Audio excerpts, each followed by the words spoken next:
I want to talk a little bit about talent in this context. For example, you have 3 children. One of them is clearly more talented than the other two, right? You're obviously going to reward him and recognize him in a different way.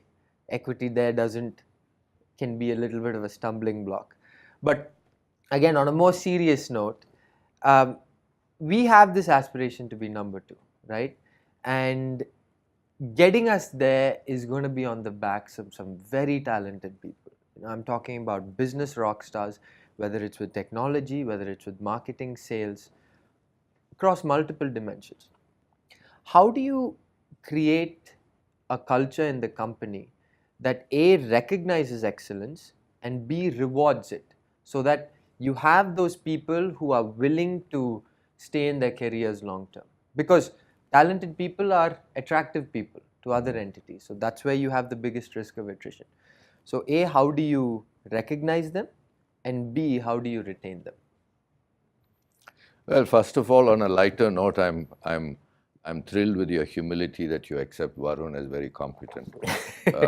So, having answered that question and put that to rest in terms of who's going to get compensated more, I think there is a belief that talent is about having these mavericks running around in a company and creating magic.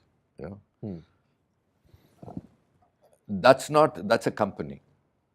It's not an institution, right?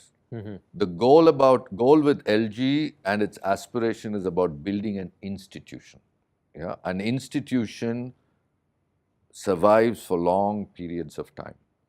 It sustains its excellence over a long period of time. And if you benchmark institutions that come to your mind, whether it is a university or whether it is a company or whether it's a non-profit organization, you will never hear of maverick leaders or set of maverick people who made those institutions what they are or sustain those institutions for what they are. But you hear about companies which are short-lived. You will hear about these mavericks who've created these phenomenal companies that just burst, right? So, just to stop you there for just a second, can you give me an example of a company that you believe is an institution, sort of in a unglamorous space, as you will, as a mature market? I think there are a lot of institutions that are there. GE would be an example of an institution that has sustained itself over many years, changed and responded. But more than a company, I would take, let's say, take in the university context. Sure. You take a Harvard or an Oxford or a Stanford or a Cambridge. These are all institutions of excellence that have gone on for hundreds of years. But there are no one maverick that you can say this maverick created that. Yeah. Sure, there is somebody who initiated these institutions. Maybe you go back and read the history, there could be one maverick who really initiated them. But sustenance is not about mavericks. Yeah, it's about ordinary people doing extraordinary types of work. Yeah. And that's the context of the company, not the context of the individual, right?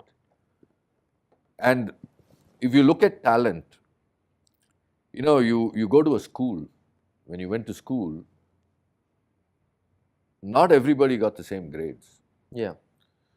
Right from your childhood all the way to your end of life, there is always relative performance in every walk of your life. Yeah. Whether even within family, right? I just told you Varun is better than you, right? So it's relative performance. Yeah. So even in a company, you cannot have a socialistic view of people. Everybody is equal. You can't do that. There are talented people, but there are also solid citizens. Yeah. You can't have just talented people and no solid citizens, right? So you have different ways of dealing with people. But it's again conversations, right? If a person who's a solid citizen has a misconceived notion of his own capability, you have to have a conversation and say, this is what you are, this is who you are, and this is why you are what you are, right? So expectations are stabilized, right?